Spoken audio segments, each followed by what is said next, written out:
La raison la plus déterminante pour nous aider à affronter paisiblement le drame de la souffrance est celle-ci. Nous devons prendre très au sérieux le mystère de l'incarnation et celui de la croix. Jésus a pris notre chair. Il a réellement pris sur lui nos souffrances.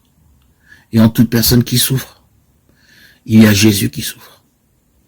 Dans l'évangile selon saint Matthieu au chapitre 25, dans le récit du jugement dernier, Jésus dit à ceux qui ont pris soin des malades ou visité les prisonniers, « Tout ce que vous avez fait à l'un de ces petits, c'est à moi que vous l'avez fait. » Ces paroles du Seigneur nous apprennent qu'au soir de la vie, nous serons jugés sur l'amour, et en particulier l'amour de nos frères dans le besoin.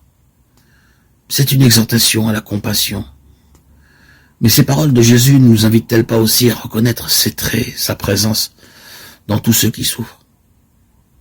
Elle nous appelle à nous employer de toutes nos forces à soulager cette souffrance, mais aussi à porter sur elle un regard d'espérance. Dans toute souffrance, il y a un germe de vie et de résurrection, puisqu'il y a Jésus en personne.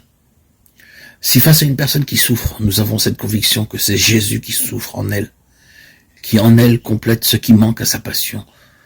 Pour parler comme saint Paul, comment être désespéré devant cette souffrance? Le Christ n'est-il pas ressuscité?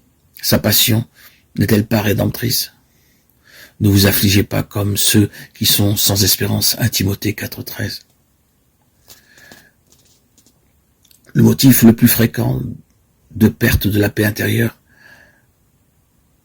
l'inquiétude face à un mal quelconque qui menace ou atteint notre propre personne ou nos proches, est très fréquent. L'abandon confiant entre les mains de Dieu, qui nous délivre de tout mal ou qui, s'il le permet, nous donne la force de le supporter et le fait tourner à notre avantage. Cette réponse reste valable pour toutes les autres causes qui nous font perdre la paix et auxquelles il nous faut nous intéresser, tels que les cas particuliers. Il est bon d'en parler, car si l'unique loi est l'abandon au Seigneur, s'en remettre à lui, cette pratique de l'abandon prend des formes diverses, selon ce qui est à l'origine de nos troubles et de nos inquiétudes. Il arrive souvent que nous perdions la paix, non pas parce qu'une souffrance nous touche ou nous menace personnellement, mais plutôt à cause du comportement d'une personne ou d'un groupe de personnes qui nous afflige et nous préoccupe. C'est alors un bien qui n'est pas directement le nôtre, mais cependant auquel nous tenons, qui est en cause. Le bien de notre communauté, ou le salut d'une personne particulière. Une femme peut être inquiète parce qu'elle ne voit pas venir la conversion tant désirée de son mari. Un supérieur de communauté peut perdre la paix parce que l'un de ses frères ou sœurs fait le contraire de ce qu'il attend d'eux. Ou plus simplement, dans la vie de tous les jours, on s'irrite de ce qu'un proche ne se comporte pas comme on estime qu'il devrait se comporter.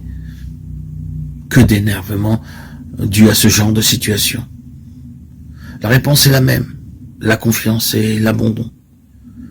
Je dois faire ce qui me revient pour aider les autres à s'améliorer paisiblement et doucement et remettre tout le reste au Seigneur qui saura tirer profit de tout.